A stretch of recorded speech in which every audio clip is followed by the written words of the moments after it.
Folks, each year we get together in our appropriations committees after the governor's introduced his proposed budget, and we start to hear from agencies about what their proposed budget contains.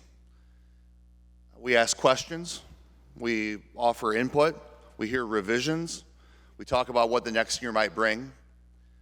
And typically after that process, we start to have conversations, both at a high level and among rank and file members of those appropriations committees. This year, there's been much made of this supposed outreach to Republicans to engage in the budget process. I received a letter saying, from the House Democrats saying, we'd like to engage in budget talks. Would the House Republicans be willing to do so? I said, yeah, of course. When we got that meeting set up, a meeting that Leader Harris referenced earlier this evening, we sat down and went through the revenue projection at the time. We talked about what some of the above-the-line spending levels would be, and we talked about what next steps should be. Because one meeting does not make a budget. Our recommendation was to involve more people, was to involve all the appropriations committees in the working groups like we've done in previous years. We suggested that, and it was met with a cool reception, saying, I don't know if we'll have time. This was in mid-March. I don't know if we'll have time to go through that process. And we never heard anything again. That's the extent of bipartisanship that was extended in this year's budget. I've talked on this floor many times over the last couple of years about how unusual the budgets have been. And they have been. We can all agree on that. We had unusual times. We had a global pandemic. We had significant swings in our revenue projections, good and bad. We had one-time revenues. We had unprecedented action from the federal government through the CARES Act and the American Recovery Act. All of these things were unusual, and all of these things required us to try to figure out what was going on and what was the right thing to do with those dollars. And we pushed for answers, and we pushed for oversight, and we pushed for the legislature to exert its role as a co-equal branch of government, to be a check and a balance on the executive and the judiciary.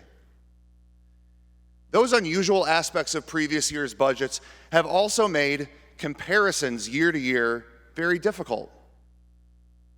It's been hard for us to see how is spending changing if we back out some of these one-time expenses or some of these one-time revenues. How can we get an apples-to-apples comparison of what direction our financial policy is headed in? When we take away some of those one-time changes, those one-time revenues or those one-time payments, and we look at just the normal operating budget of the state, and we compare that with our normal operating revenues, our normal general fund revenues. In this year's budget, we find that our spending is growing at about 10%, but our revenues, to the best we can estimate, because as Leader Wheeler pointed out, we never adopted a revenue estimate. To the best we can find out, our revenues are declining by perhaps as much as 5%. Spending growing by 10%, revenues declining by 10% when we take out these one-time changes.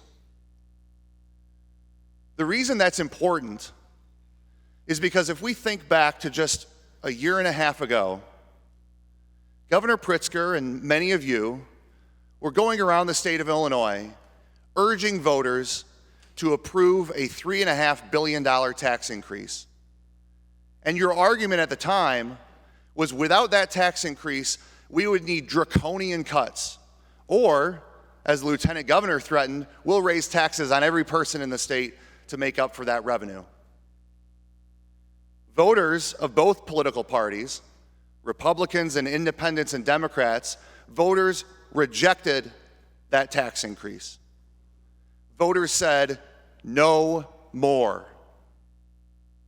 Voters said, don't just get more revenue, focus on the expense side of the state budget. After voters said no, you continue to spend as if they said yes.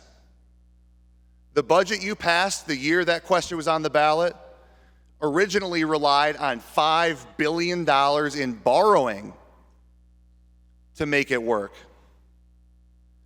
You were bailed out by billions in direct federal aid in the CARES Act and the American Recovery Act. You were bailed out by billions in additional funding from the federal government in Medicaid matching funds. You were bailed out by, across the country, trillions of dollars that were injected into our economies that led to higher than expected collections in revenue for the state. Temporarily. So as we look at this year's budget and we try to ask which direction is it heading in, it's growing spending faster than we're growing revenues. It ignores the fact that voters rejected a tax increase. And when this one-time revenue dries up, the only thing you'll know how to do is go back and raise taxes yet again. I encourage a no vote.